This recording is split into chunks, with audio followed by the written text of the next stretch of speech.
apa gitu ya Iya Mas Eko betul ya, dokter. bener kan?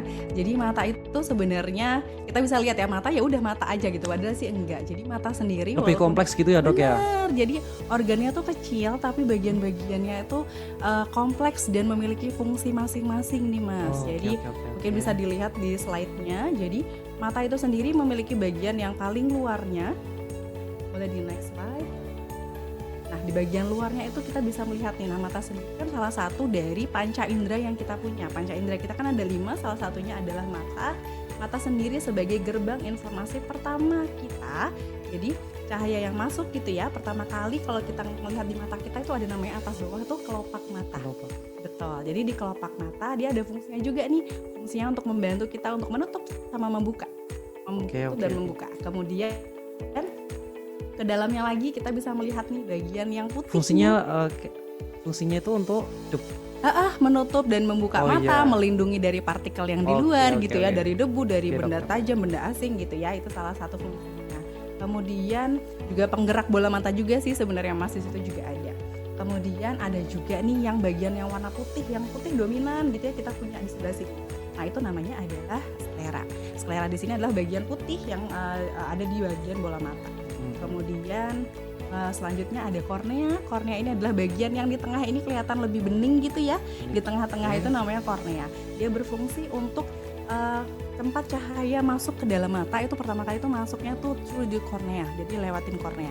Kemudian setelah di kornea itu sebenarnya kita bisa melihat di pinggir-pinggir mata kita ada pembuluh darah, ada membran namanya, kita sebutnya konjungtiva.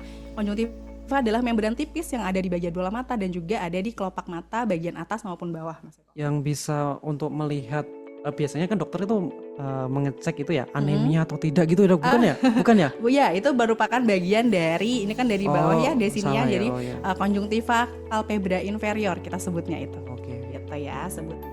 Kemudian selanjutnya, nah ini yang di bagian yang kalau misalnya kita ngelihat orang nih kok ada ya matanya yang agak lebih bening, agak lebih hitam gitu ya bola matanya kalau kita bilangnya, padahal itu adalah namanya iris. Iris itu berfungsi untuk memberi warna pada mata, selain itu juga berfungsi untuk melebar dan mengecilkan cahaya yang masuk ke dalam mata nantinya. Jadi selain memberi warna pada mata juga berfungsi sebagai otot nih nantinya untuk membuka dan juga melebarkan ataupun mengecilkan cahaya yang masuk. Nah, di belakang iris sendiri kita tuh punya namanya pupil. Pupil adalah bagian tengah kecil yang bisa kita lihat. Biasanya kalau misalnya dokter melihat ngecek matanya nih pakai senter untuk melihat, dia membesar mengecil. Yang berfungsi untuk membesar mengecilkan itu tadi kan si irisnya tadi. Nah, yang besar kecilnya itulah sebutannya kita pupil. Pupil sendiri adalah bagian tengah yang merupakan jalan masuknya cahaya ke dalam mata untuk masuk ke dalam, nantinya diteruskan oleh lensa. Nah, selanjutnya adalah organ namanya bagian namanya lensa. Lensa sendiri itu berfungsi sebenarnya mirip kayak kacamata kita Mas. Lensa itu berfungsi untuk meneruskan atau memantulkan cahaya yang masuk dari mata untuk dibiaskan dan dijatuhkan tepat di retina. Oh, jadi ketika mungkin mata minus itu mungkin jatuhnya lebih ke belakang lagi gitu dok. Benar. Jadi nggak fokus. Benar, itulah peran si lensa tadi. Dia mengatur untuk memproyeksikan cahaya yang masuk untuk bisa jatuh tepat di retina. Retina sendiri adalah zat optik nih yang dipunya di sel belakang yang nantinya akan diteruskan lagi ke sel optik kita yang ada di otak, nantinya akan ditransfer menjadi informasi. Misalnya kita melihat ada kipas, ada kamera dan lain-lain gitu. Jadi secara kompleks tuh panjang gitu ya penjelasannya, tapi ketika kita melihat dalam satu detik langsung kita tahu oh itu AC. Itulah hebatnya ya mata kita, benar. Orang yang memang sehari-hari itu memang harus banget gitu ya lihat laptop lah, lihat gadget atau mungkin pegang handphone gitu ya gampangannya. Jadi kalau misalnya untuk komputer atau laptop sendiri sebenarnya kita tuh ada rulesnya, namanya rulesnya 20-20-20 itu maksudnya gini Mas. Jadi setiap 20 menit sekali kita sebaiknya melepaskan pandangan kita dari misalnya dari gadget, dari laptop atau dari komputer ya, kemudian mengalihkan ke objek yang agak lebih jauh pandangannya, itu kurang lebih sekitar 20 feet atau 20 kaki atau 6 meter. Kemudian kita lakukan itu selama kurang lebih 20 seconds atau 20 detik. Tujuannya apa? Tujuannya adalah sebenarnya mungkin kita lupa ya. Jadi boleh di next slide kan. Kita itu punya namanya refleks berkedip Mas Eko. Refleks berkedip itu sebenarnya bukan sembarang untuk kedip aja gitu, enggak. Jadi dengan kita berkedip itu sebenarnya mata kita itu mengalirkan air mata nih ke seluruh bola mata kita. melumasi gitu ya dok Yes, ya. benar melumasi. Jadi normalnya secara fisiologis kita akan berkedip sebanyak 15 sampai 20 kali dengan kedipan satu kali kedipan itu 3 sampai 5 detik. Tujuannya kita berkedip itulah untuk melumasi mata agar mata kita tetap lembab. Tapi kadang-kadang karena kita melihat sinar biru lah di handphone lah, di gadget lah gitu ya, kita jadi intensitas berkedip kita tuh jadi lebih turun nih dari 15 kali. Sehingga efeknya paling sering adalah mata kering. Datang ke kita, aduh mata saya tuh capek banget dok, ya ampun pusing dok, saya pegel gitu, besarnya tuh kayak gitu karena itu tadi matanya kering, lumas air matanya tadi normalnya jadinya kurang berfungsi melembabkan gitu loh karena kita jarang berkedipnya gitu. Jadi salah satunya 20 tadi adalah untuk membantu kita untuk mengingat nih, oh iya kita berkedip nih. Untuk kita rileks kan minimal selama 20 detik itu 20 tadi. detik ya, oke. Ya, jadi setiap 20 menit kita alihkan pandangan kita, melihat yang jauh, boleh melihat apa, vas bunga boleh, melihat yang jauh boleh, tapi jangan melihat laptop tetangganya gitu, itu sama aja gitu ya. Jadi Ya, dokter. seperti itu Mas Eko. Terus posisi juga ya, jadi Posisi posisi ergonomis ya dok ya. betul, posisi ergonomis Mas Eko. Posisi duduk di depan layar komputer. Mungkin bapak-bapak, ibu-ibu bisa lihat apakah posisinya sekarang sudah seperti itu atau tidak. Ayo.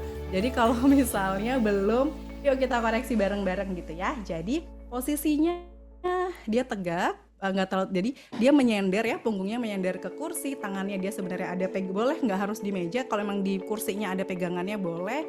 Layar laptopnya itu jaraknya kurang lebih 50-60 cm dengan layarnya itu berada di eye level kita.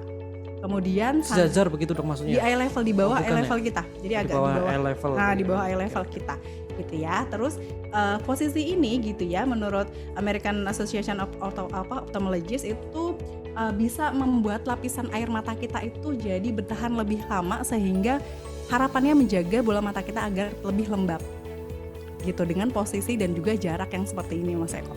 Terus selain itu juga kita bisa lihat nih posisinya nyaman banget ya kalau kita lihat di layar. Punggungnya tertopang, kakinya tertopang nyaman, tangannya juga, jadi bisa menghindarkan kita dari keluhan-keluhan yang lain seperti pundak kaku, pinggangnya pegel gitu ya. Jadi posisi ergonomis ini penting banget.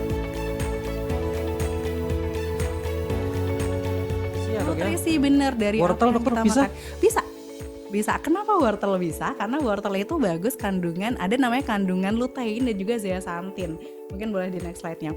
Jadi beberapa buah-buahan nih yang cenderung warnanya orangey atau warnanya kuning gitu ya, kayak wortel, tomat, jeruk gitu ya. Jagung juga boleh, terus buah-buah dari sayur-sayuran warna hijau gitu ya, kayak bayam, betul, bayam kangkung, kale. Terus makanan yang mengandung tinggi seng misalnya, Betul. daging, boleh daging unggas, daging merah, kacang-kacangan. Tapi secukupnya ya dok ya. Iya dong, biji-bijian gitu ya.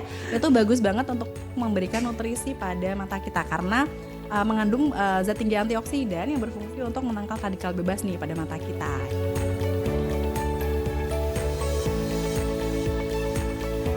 Untuk beta karoten sendiri atau yang tadi dokter sebutkan salah satunya wortel nih dok. Iya. Itu bisa menyembuhkan gak sih dok kira-kira dok? Sayangnya kalau misalnya untuk menyembuhkan misalnya mata kita sudah minus gitu ya Mas ya Iya. ceritanya ya. Kalau mata kita Ya karena sudah kan minus, semua penyakit ada istilah namanya semua penyakit itu ada Ada obatnya obatnya. gitu dok. Pasti saya mikir oh pasti miopia atau penyakit mata yang lain bisa lah inilah pakai obat-obatan mungkin entah obat herbal atau obat pakai pijet itu yang banyak beredar di Shopee gitu Di dok.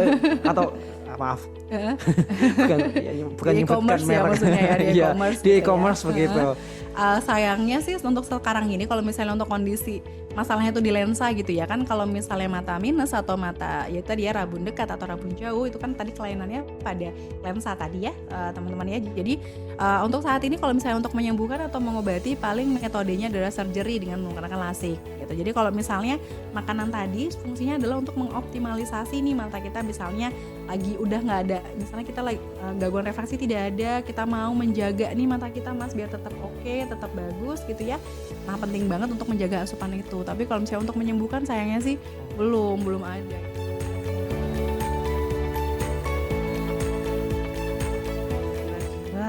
Kira-kira ada penanganan gitu nggak dok untuk mencegah mungkin mata kita kena dari serpian-serpian Oh, yang itu gitu gitu dok, ya, serpihan serpian-serpian las las dari atau itu ya, heeh. pemotongan gitu dok. Oh, oke oke oke. Pakai. Sebenarnya sih teman-teman di workshop ataupun di bengkel pasti sudah tahu ya namanya APD kacamata gitu ya, atau goggles kita sebutnya, atau helm welding gitu ya.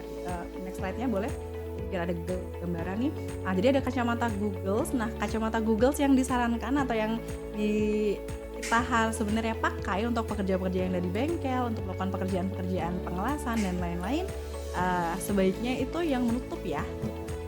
Jadi dari mata sisi ini dia menutup ke bagian bawahnya, ke bagian kanan kirinya, dan juga bagian atasnya Mas. Jadi nggak kayak kacamata kita biasanya. Iya, oke. Karena kalau kacamata kita biasanya kan celahnya ini banyak banget nih, dari atas bisa, kanan kiri bisa, bawah bisa gitu kan. Sementara kalau misalnya kita lagi di bengkel, debu-debu itu kan banyak partikel-partikel kecil. Nah, Oke, oke. saya sering banget menjumpai pasien-pasien yang datang karena itu tadi, biasanya kayak kelilipan benda asing nih.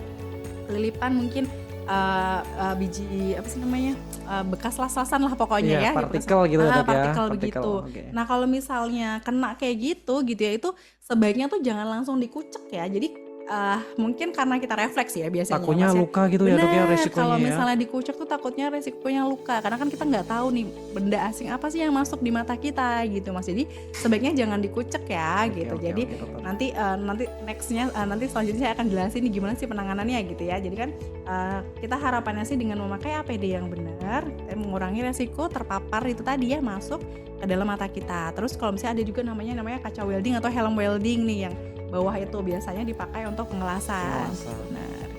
Yang jadi pertanyaan tuh ketika gimana sih dok ketika mata minus tapi pakainya tapi kerjanya di proyek gitu dok, kan mesti double kita nggak nyaman gitu, ngerasanya nggak nyaman. Iya sih, sih Mas Ada sebenarnya. tips dan triknya mungkin dok kan? Sebenarnya kalau misalnya tergantung minusnya nih ya. Kalau misalnya oke, kita oke. intensitasnya memang ringan untuk ngerjain kerjaan yang ringan, kadang-kadang kan suka ngembun ya kalau kita pakai Iya, kacamata ya. bener banget dokter, saya juga ngerasa nggak nyaman.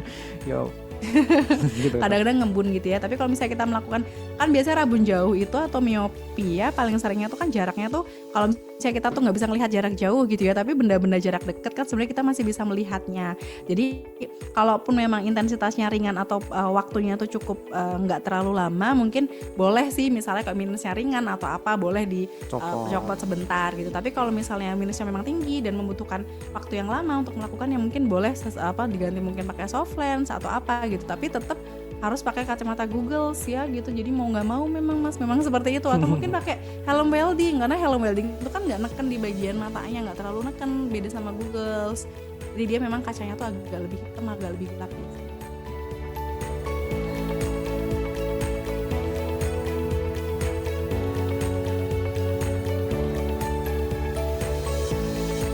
Bisa banget Mas Yadi gitu ya. Jadi penggunaan kacamata anti radiasi ini kan fungsinya untuk memblok ya sinar radiasi atau blue ray atau sinar biru itu tadi yang masuk ke dalam mata kita. Jadi agak dipantulkan gitu, jadi nggak semuanya diserap oleh mata kita. Jadi sebenarnya prinsipnya sama kayak kita penggunaan kacamata di workshop atau di bengkel gitu ya. Jadi begitu, secara umum, secara garis besar dia menurunkan si radiasi yang akan kita terima, sehingga membantu juga untuk mata kita agak lebih optimal lah gitu. Jadi nggak gampang capek gitu ya. Tapi selain dari pakai kacamata itu tadi, tapi tetap ya kayak mengistirahatkan mata gitu ya, itu tetap kita sarankan banget dengan prinsip 20-20 tadi gitu ya Mas.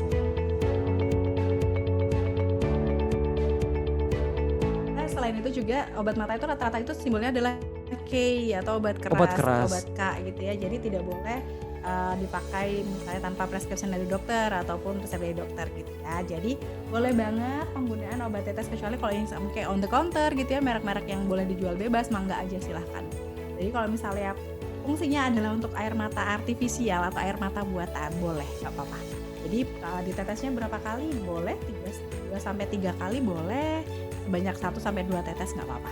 Karena dia fungsinya tadi membantu menambahi air mata artifisial.